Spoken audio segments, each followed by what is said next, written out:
Descubra o que pensa o pastor batista Eder Renekiewicz em uma entrevista ao canal Cultura de Televisão.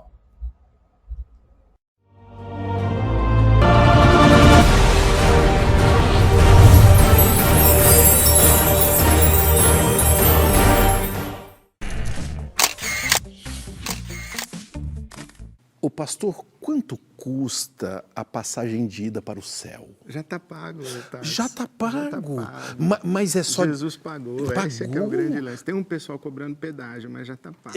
Não precisa pagar mais nada. Já está pago. E é só de ida ou tem volta? Não, só de ida. É só de ida. Só de ida. É lá mesmo que a gente vai morar. Amém. Amém. Juntos.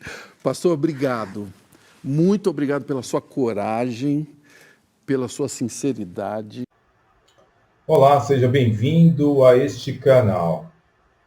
Diz a palavra de Deus em 2 Timóteo, capítulo 4, a seguir, diz o seguinte: Conjuro-te, pois diante de Deus e do Senhor Jesus Cristo, que há de julgar os vivos e os mortos, na sua vinda e no seu reino, que pregues a palavra índices a tempo e fora de tempo, retarguas, repreendas, exortes, com toda a longanimidade e doutrina. Porque virá tempo em que não sofrerão a sã doutrina, mas tendo comichão nos ouvidos, amontoarão para si doutores, conforme as suas próprias concupiscências. E desviarão os ouvidos da verdade, voltando-se às fábulas. Mas tu, se sóbrio em tudo, sofre as aflições, faze a obra do evangelista, cumpra o teu ministério. Ok? Então nós temos aqui as palavras do evangelho, né? Paulo orientando o jovem pastor Timóteo de que viria um tempo em que as pessoas não suportariam a sã doutrina. Logicamente que em todos os séculos esse versículo é aplicado, essa passagem das Escrituras são aplicáveis. Nunca o ser humano quis o Evangelho por ele mesmo, ok? A Bíblia diz que o homem, ele é inimigo de Deus. Se ele é inimigo, logicamente, esta passagem, ela se aplica em todos os séculos a todos os seres humanos, a não ser aqueles que são alcançados pelo Evangelho de nosso Senhor e Salvador Jesus Cristo. Porém, a Bíblia diz que os últimos dias que antecedem o final de todas as coisas, nós observamos que as pessoas teriam uma relutância maior, né, em aceitar a sã doutrina. As pessoas voltariam para as concupiscências, para as fábulas, e é justamente isso que nós temos presenciado neste século 21. No vídeo anterior desta série, apresentávamos uma entrevista da TV Cultura, da televisão brasileira, onde o convidado era o pastor Eder Renekiewicz, pastor batista, e que até eu coloquei erroneamente a igreja que ele dirige, eu coloquei como Água Branca, mas na verdade eu tinha falado água fria, mas na verdade água branca, né? Eu sinceramente sinto saudades dos homens de Deus do passado, porque parece que na nossa era contemporânea nós estamos vivendo um período em que a mistura da verdade com o erro, ela se intensificou tanto que há um mar de confusão. Quando eu vejo pela internet entrevistas, como por exemplo, do saudoso pastor Lloyd Jones, né, que faleceu em março de 1981, que foi um teólogo protestante, né, de origem galesa, ele fez ressurgir dentro do movimento evangélico britânico, né, a ala reformada no século XX. e por mais de 30 anos ele era o ministro da capela de Westminster em Londres. Então, quando eu vejo, né, e observo essas entrevistas pela internet dos homens de Deus do passado, realmente eu fico extremamente triste de ver a situação que nós vivemos hoje, né? Os entrevistados, aqueles que são entrevistados pela televisão brasileira, são realmente aqueles que detêm uma teologia extremamente controvertida, como a teologia liberal, teologia progressista, né? Então são teologias que realmente não estão em consonância com as escrituras sagradas. Bem, não é à toa que o senhor E.D. René Kivitz, né, passa em psiquiatra, né, e toma remédios de depressão. Afinal, uma teologia deste nível, né, ela realmente, a pessoa ela não pode, logicamente, andar de bem com Deus, né? Uma pessoa com angústia, com depressão, ela deve procurar o psiquiatra ou a igreja? Os dois. Eu já disse isso, eu tenho um psiquiatra, eu tomo remédio para depressão. Eu já mostrei a receita do meu remédio do púlpito da minha igreja, porque a medicina é um recurso divino. A gente não precisa ter vergonha. Não há nenhuma contradição. A gente não precisa ter vergonha de colocar um gesso num pé quebrado, tomar insulina para quem é diabético e tomar um remédio para quem tem depressão, para quem sofre de depressão. Mas por que Deus deixou você, que esta figura santa aqui na minha frente, ter depressão? Ele não deixou, não é destino, né? E é que eu não sou santo assim, talvez seja por isso. Tá. Bem, o fato é que as pessoas que são tidas como homens de Deus, elas são até questionadas pelos incrédulos, né? Ué, mas você não é homem de Deus? E você anda aí passando em psiquiatra, tomando remédio? Na verdade, não é errado, né, nós participarmos de tudo que o mundo tecnológico oferece hoje, como tomando remédios, né? O que ele disse lá sobre tomar um remédio, não tem problema nenhum, né? Não existe nenhum erro nisso, né? Muito pelo contrário. Agora, coisas e realidades diferentes são a gente ficar passando em psiquiatra, né? Se nós somos um pastor evangélico, que realmente temos a verdade de Deus, a palavra de Deus, nós vamos ficar aí andando nos divãs, como se eles resolvessem os nossos problemas? É bem complicado, bem complicado. A igreja cristã, ela andou 2000 anos sem ter passado pelo divã, né? Então, a igreja ela nunca precisou isso de fato. Mas, lógico que são realidades diferentes, nós temos que passar pela medicina, ok? Tomar um remédio e coisas desse gênero. Agora, no começo dessa entrevista, o senhor E.D. René ele não foi tão... passou por situações difíceis, né? Se saiu até bem. Mas o problema é quando a entrevista ela começa a se desenrolar lá para o seu meio, né?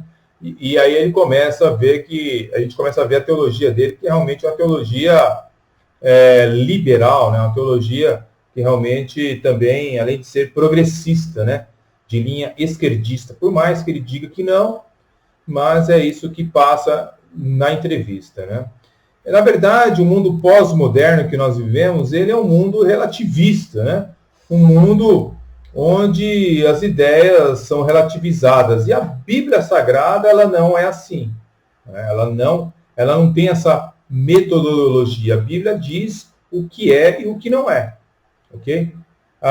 Nós vemos ali o Marcelo Thaís, começa perguntando por que aqui no Brasil existe tantos pastores trambiqueiros, né? E ele, infelizmente, ele perde a oportunidade de explicar de uma maneira bíblica, né, essa questão de pastores trambiqueiros.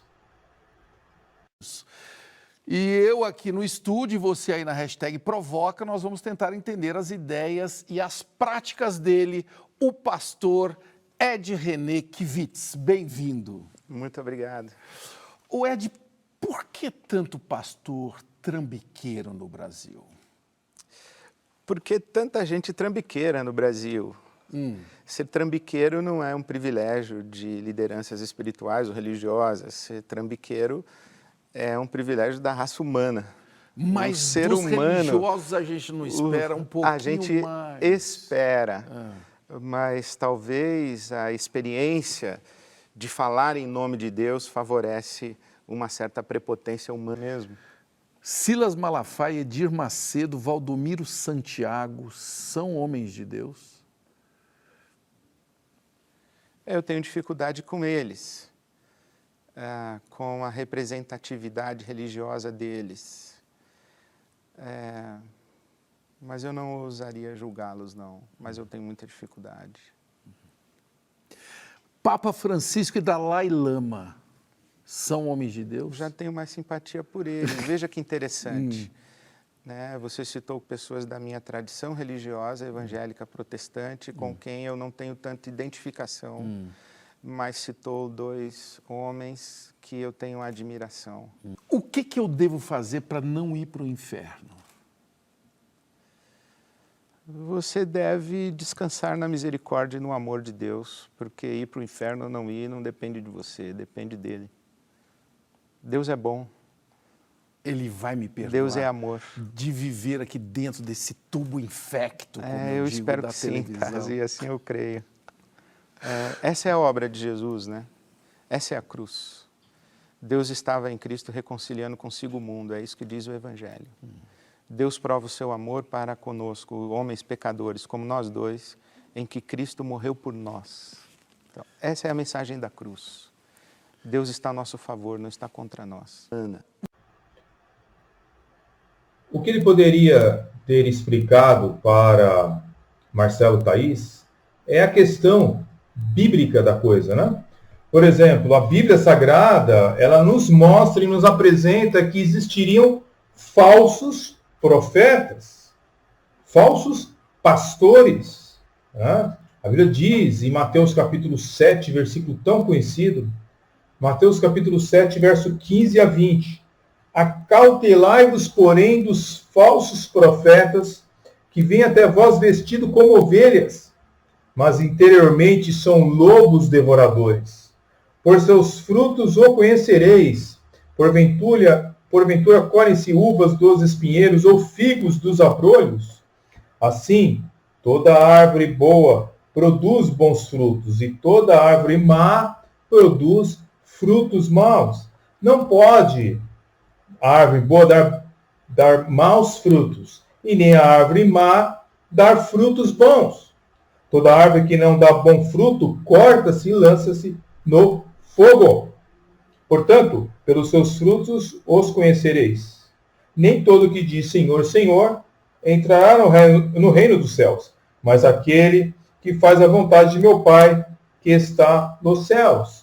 Ele perdeu essa oportunidade bíblica, se ele não saber de cor, pelo menos falar por cima, que a Bíblia nos alerta que, diante deste quadro, né, do final dos tempos, de tantos pastores trambiqueiros, é justamente porque a Bíblia alerta sobre os falsos profetas. A Bíblia fala constantemente também sobre o ensino falso. Em 1 Timóteo, capítulo 4, verso 1 diz: mas o Espírito expressamente diz que nos últimos tempos apostatarão alguns da fé, dando ouvidos a espíritos enganadores e a doutrinas de demônios. Então, nessa resposta que ele deu, ele perdeu a oportunidade de mostrar biblicamente que, no final dos tempos, surgiriam falsos mestres, falsos profetas que enganariam a muitos. O que eu percebo em alguns canais de YouTube é a dificuldade de alguns personagens falar sobre falsos profetas e falsos mestres. Será que é porque eles sabem que no fundo dos seus corações eles são participantes desta leva de pastores? É complicado, né? Então, ele, além de ter perdido esta oportunidade, ele também dá uma outra resposta posta em um canal de YouTube. Nesta entrevista para a televisão, ele deu uma resposta, né? Em um canal de YouTube, ele deu outra resposta. Vamos ver aqui, primeiramente, então, a abordagem que Marcelo Thaís deu a ele, né? Falando para ele, questionando sobre por que existia tantos pastores trambiqueiros. E depois, logo em seguida, nós vamos ver as respostas que ele deu em um outro canal de redes sociais, ok? Mesmo. Silas Malafaia, Edir Macedo, Valdomiro Santiago são homens de Deus? Eu tenho dificuldade com eles, com a representatividade religiosa deles. Mas eu não ousaria julgá-los, não. Mas eu tenho muita dificuldade. Papa Francisco e Dalai Lama são homens de Deus? Já tenho mais simpatia por eles. Veja que interessante. Né? Você citou pessoas da minha tradição religiosa, evangélica, protestante, com quem eu não tenho tanta identificação, mas citou 2 homens que eu tenho admiração. O que eu devo fazer para não ir para o inferno? Você deve descansar na misericórdia e no amor de Deus, porque ir para o inferno ou não ir não depende de você, depende dele. Deus é bom. Ele vai me perdoar. Deus é amor. De viver aqui dentro desse tubo infecto, como eu digo, espero da que televisão. sim, e assim eu creio.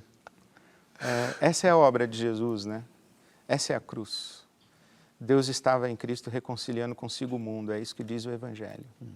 Deus prova o seu amor para conosco, homens pecadores como nós dois, em que Cristo morreu por nós. Então, essa é a mensagem da cruz. Deus está a nosso favor, não está contra nós. Bem explícitos, Fátima também é um crime hediondo. Juazeiro com Padre Cícero, Aparecida do Norte, o próprio Vaticano, também é um crime hediondo. Quando você condiciona o favor divino a uma subserviência e a uma relação de troca, você está vendendo aquilo que não é seu. Você está comercializando aquilo que não apenas não é seu, como também aquilo sobre o que você não tem o menor controle, porque ninguém pode prometer uma graça divina em como acumular mais. Igreja Universal do Reino de Deus, o que você gosta e o que você não gosta? Eu abomino a Igreja Universal do Reino de Deus, mas falando do meu lugar como um cristão. Eu não acho nem que é uma igreja. É um business religioso. Um grande negócio. É um grande negócio religioso, com expressões e ingredientes das religiões afro, do catolicismo e do protestantismo. Então é complicado. E a Igreja Mundial do Poder de Deus? Eu acho que também é a mesma linha, segue a mesma toada, mas não tem a sofisticação que a Universal do Reino de Deus tem. Tem milhares de pessoas que seguem as duas igrejas, que frequentam os cultos. Você acha que elas correm algum risco?